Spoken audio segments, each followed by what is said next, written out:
Assalamualaikum warahmatullahi wabarakatuh.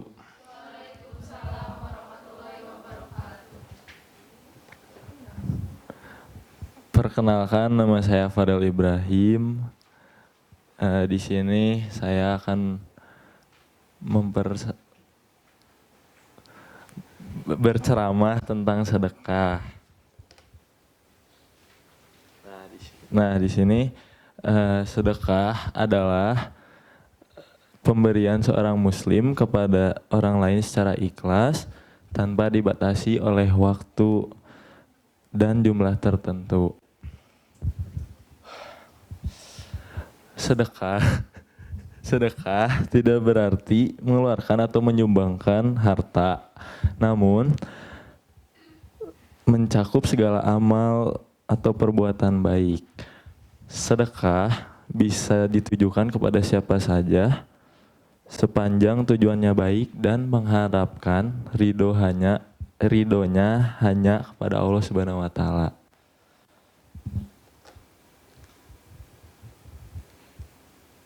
Nah, di sini ada contoh sedekah. Yang pertama, sedekah harta. Dimulai dari sedekah uang. Sedekah uang adalah bentuk sedekah yang paling umum dan mudah dilakukan. Sedekah uang bisa disesuaikan dengan kemampuan kita, tidak harus memaksakan untuk jumlahnya atau apapun itu. Sedekah uang bisa kita lakukan dengan cara memberikan uang kepada fakir miskin, anak yatim, misalkan anak-anak yang ada di panti asuhan, ya orang-orang yang kurang mampu. Selanjutnya ada sedekah makanan. Sedekah makanan adalah bentuk sedekah yang juga mudah dilakukan. Sedekah makanan kita bisa lakukan dengan memberikan makanan kepada orang-orang yang berkebutuhan, ya yang kurang gitu. Makanan yang kita sedekahkan juga bisa berupa nasi bungkus, nasi kotak, roti, buah-buahan, atau air minum dan makanan lainnya. Yang selanjutnya ada sedekah harta milik. Nah, sedekah harta milik ini merupakan salah satu jenis sedekah yang sunnah, hukumnya sunnah. Nah, yang melibatkan sedekah ini seperti harta miliknya tuh seperti rumah, mobil, dan ya yang lain-lainnya, barang berharga kita gitu. Dan sama juga tujuan pemberiannya kepada orang yang membutuhkan. Nah, yang selanjutnya ada sedekah non harta. Yang pertama ada sedekah tenaga. Sedekah tenaga ini bisa memberikan bantuan seperti menolong satu sama lain.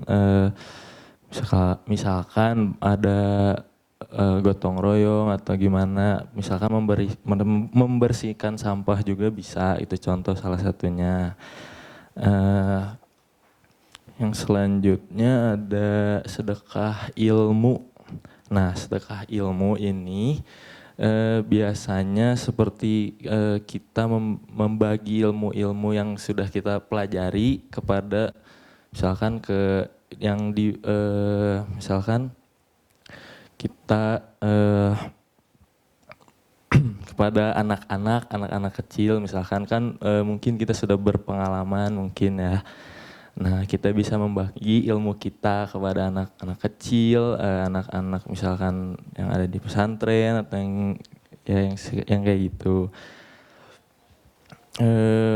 Dan sebenarnya sedekah ilmu ini juga bisa berbagi ilmu.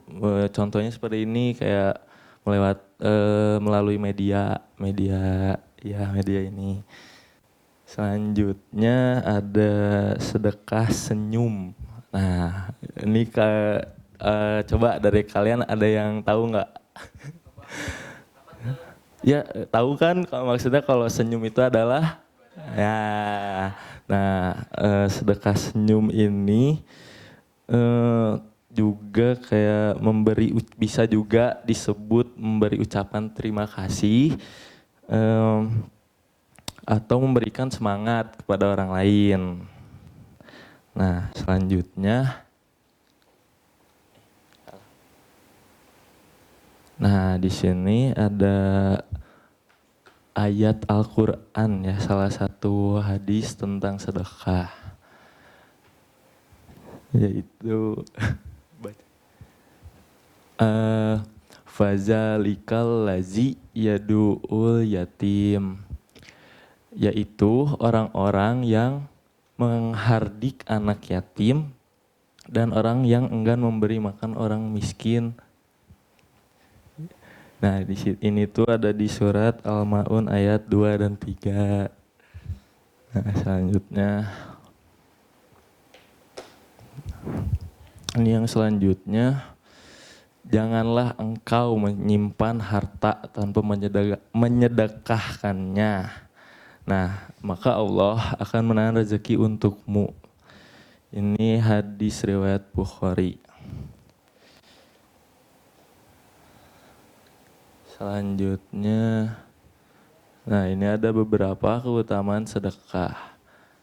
Nah, yang pertama pasti diganti dan dibalas. Nah, jadi untuk kalian kalau ingin bersedekah jangan takut untuk membagikannya atau sungkan atau ya ragu-ragu untuk membagikannya kepada orang yang kurang mampu, karena oleh Allah itu udah pasti diganti dan dibalas juga.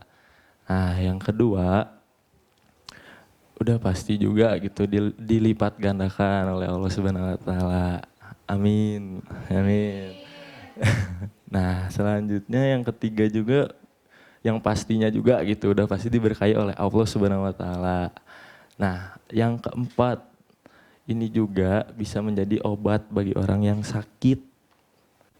Misalkan nih kita lagi badan kita mungkin fisik kita lagi kurang sehat, mungkin coba bersedekah gitu. Siapa tahu kita bisa cepat sembuh, lekas sembuh gitu. Amin. Selanjutnya, nah ini ada kisah salah satu sahabat Rasulullah yang suka bersedekah. Beliau namanya Abu Talhah. Nah, Abu Talha atau yang dikenal juga dengan nama Zaid bin Sal al-Khazraji. Nah, beliau adalah sahabat Nabi yang dikenal kemurahan hatinya dan suka bersedekah. Nah, dia juga terkenal karena kesediaannya untuk menyumbangkan harta benda miliknya. Dan salah satu contohnya adalah ketika dia mewakafkan kebun kurma kesayangannya, ya mungkin ini contoh ilustrasinya kepada orang yang kurang mampu. Kenapa dia bersedia untuk menyumbangkan kebun kurmanya? Karena dia tuh dinasehati oleh Nabi Muhammad SAW agar dapat dimanfaatkan untuk kesejahteraan umat Islam. Nah, kebun kurma yang bernilai sangat tinggi itu pada waktu itu berada di depan Masjid Nabawi, tahu?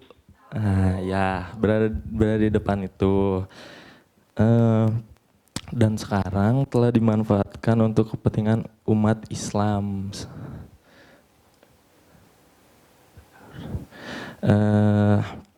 Selanjutnya, Belum. Oh, udah. Sekian, terima kasih.